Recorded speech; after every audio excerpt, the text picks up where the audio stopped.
Welcome back. Now we're sending it to Brad Barnes, who has this week's Wildcat Sports Report.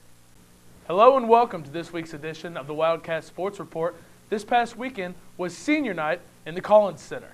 The women came into their final game of the season against Central Methodist University. First, it's Atomos setting up the senior-to-senior connection. Braylon Stewart can't get the bucket to fall. She pads the rebound column and goes back in for the putback. Quickly back the other way for the Eagles. Nuss trying to get some room. She finds Carly Abbey wide open under the bucket and lays it in for two. Now it's Atomo again for the Cats. Back to the basket, she gives a couple fakes and kisses it off the rim for good measure. She led all scoring at 17. Now the fast break opportunity. Avery votes on the rebound and the dish to Stewart for some coastal action. Stewart finished with 7 along with 9 rebounds. Finally, inbound gone wrong. Rachel Tagaboni on the steal, the drive, the lob, and the score.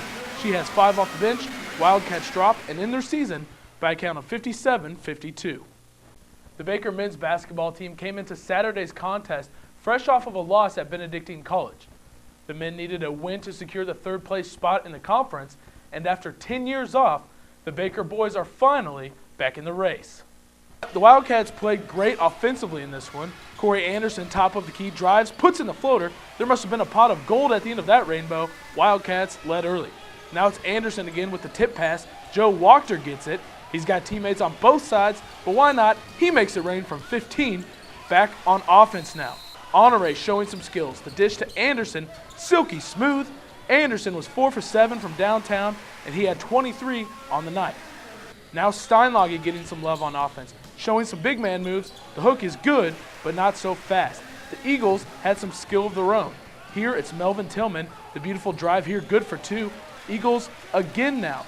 Tillman on the dish to Alex Barner, perfect from behind the arc. The Wildcats still have a response. Wachter to Todd Johnston in the corner, like a sniper for 3. How about one more?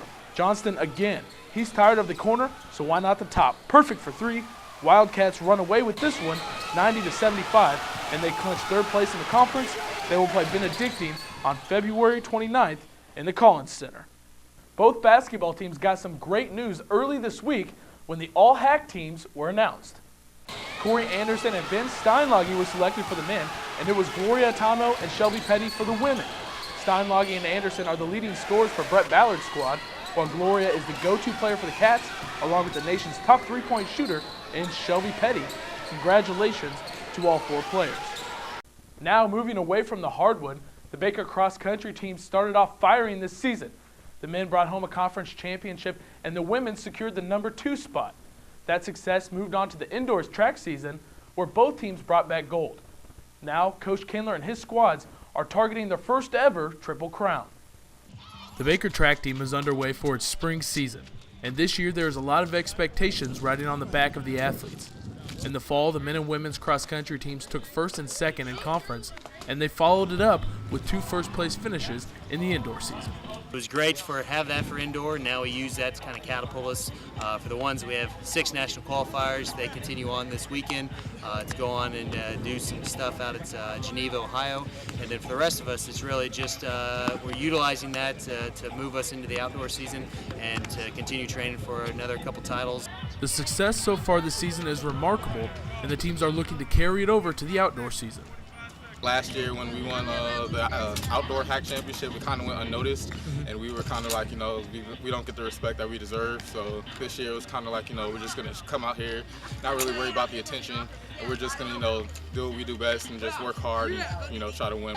Both teams prove they have a winning formula, and if the men's squad can pull it off, they will make history with the school's first Triple Crown.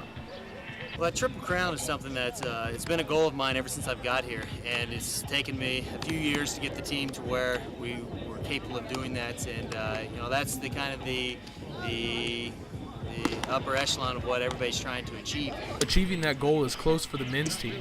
They have already swept in cross country and indoor, and as defending champs, all eyes are on the Wildcats. We had a plan, we had a goal, we reached for it, we went there and we got it. By the end of the season, Gathright has only one thing on his mind. We can say that we won cross-country, indoor, and outdoor, and we're the best school in the hat when it comes to track and field. Baseball had a great weekend at Sauter Field as Dakota State came into town. Wildcats won their first pair of games on the afternoon. The first game came by a win of 3-2 and 7-2 in the second game before dropping 0-6 to the Trojans in the third game of the weekend. The last game of the series, Baker went up and never turned back with a 3-0 victory led by a perfect, yes, I said perfect game by senior pitcher Nathan Wheelock.